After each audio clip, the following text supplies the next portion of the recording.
Anti-Semitism is a problem. But I do not just mean that it is a bad thing that is happening to us. We often approach anti-Semitism like a math problem, an equation to be solved. Thank God this is how we often approach the world as Jews. We believe in tikkun olam, that human action, with God's guidance, can solve problems and make the world a better place so that our lives and the lives of other human beings can be better tomorrow than they are today. And we believe, as Jews, in the capacity of human beings to change and to do better. That's why we educate ourselves and we try to educate others so that those of us who are doing wrong today might do right tomorrow.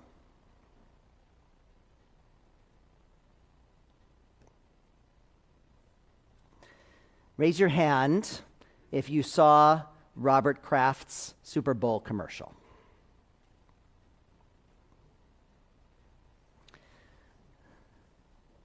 So it seems like about half of us saw this. I'll explain. Was the third quarter? Something like that? Okay. Dan had stopped paying attention by then. Sorry.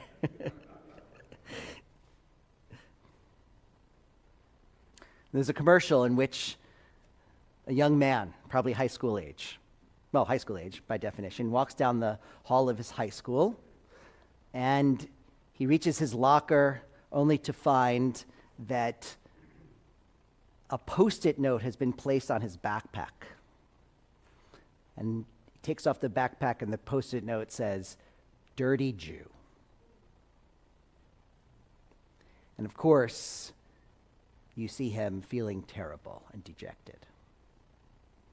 And just at that moment, a classmate of his, another student, comes up and takes a blue Post-it note and places it over the offensive one. The point is that this friend, who happens to be a student of color, is standing up for this young man who's Jewish. Did I miss any details? Got most of it right.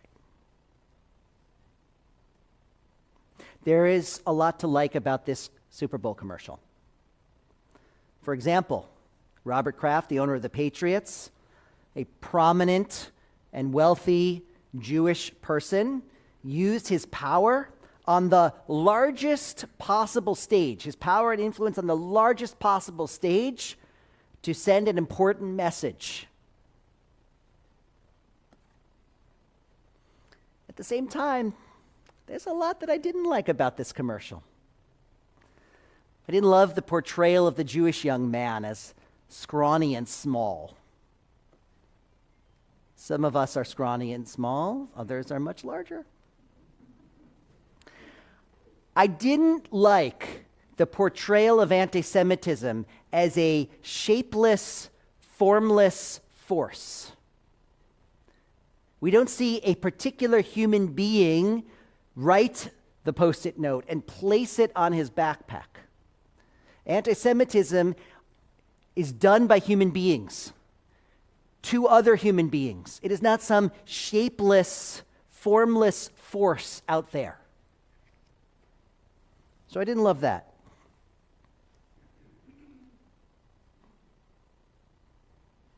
And I didn't love the fact that someone else solves the problem for him. I appreciate the portrayal of another student as an upstander. That's really important. But I didn't love that someone else solves the problem for him. So another show of hands. Raise your hand if you saw the alternate version of this commercial. Only a few. It was an AI-generated, I assume, AI-generated alternate version of the commercial that circulated among some folks on the internet, in which the young man in various vignettes grows up, studies hard, becomes a physician, and seemingly saves a life or treats another person, possibly his tormentor. It's unclear, at least it was unclear to me. And then the patient takes a yellow Post-it note and writes in the same handwriting, "Thank you." This is an alternate version of how that same scenario might have played out. You saw a different version. Okay, you'll tell me about it later, Annette. Okay. Both of these versions of the commercial, the original and the sort of the what-if version, posit that anti-Semitism is a problem to be solved. Raise your hand if you think you know how to solve anti-Semitism.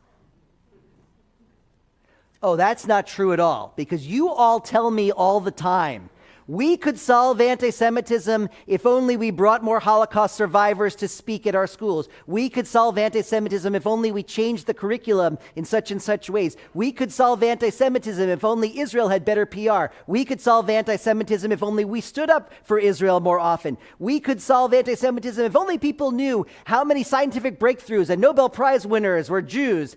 We could solve anti-Semitism if only the Justice Department would crack down on those terrible universities. Do you want me to keep going on? Yes. Who said yes?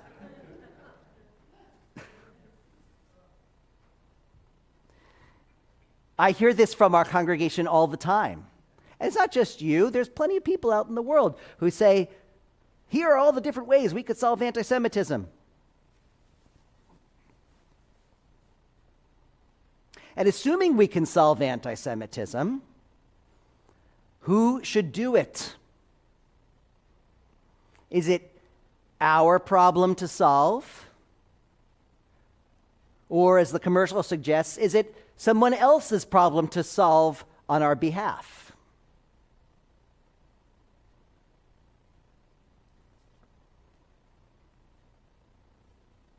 All of this assumes that there is some sort of silver bullet or magic formula that will make anti-Semitism go away and the world will be repaired.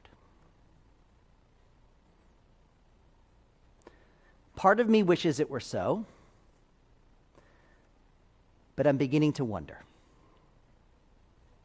I'm beginning to wonder whether anti-Semitism can be solved at all. Whether there is some magic formula, some perfect curriculum, some PR strategy, some Super Bowl commercial that can solve it for all of us. What if anti-Semitism cannot be solved?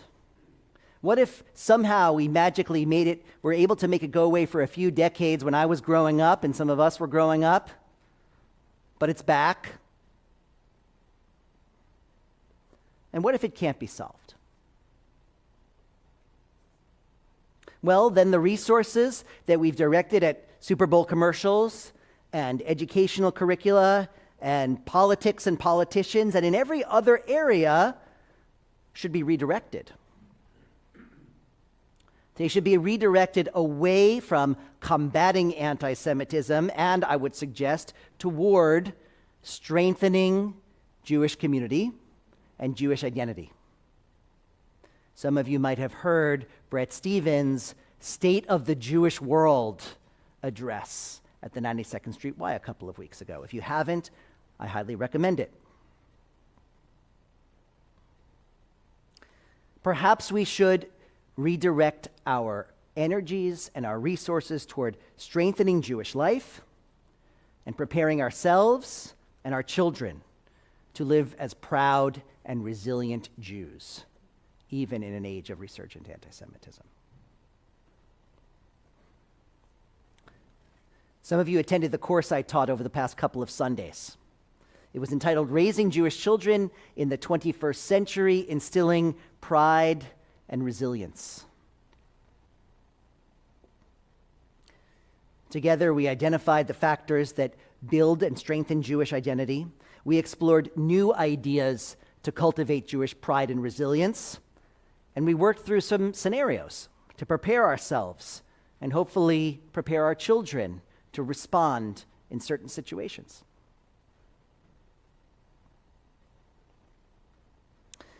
No one would be happier than me if we solved anti-Semitism. But right now, I'm not counting on it. So my suggestion is that we redirect our time and energy, as we will be doing here at Temple Israel, to instilling pride and training resilience, not just in a younger generation, but for all of us at every age and stage of life. Let us be inspired by really possibly my favorite quote in all of Jewish tradition.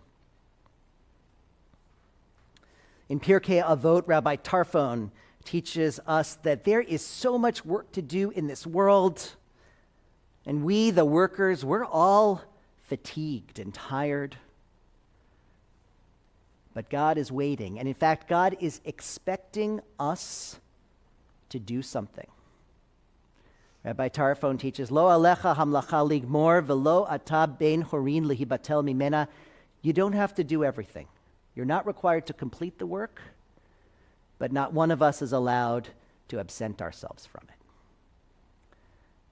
Ken Yehi Ratzon.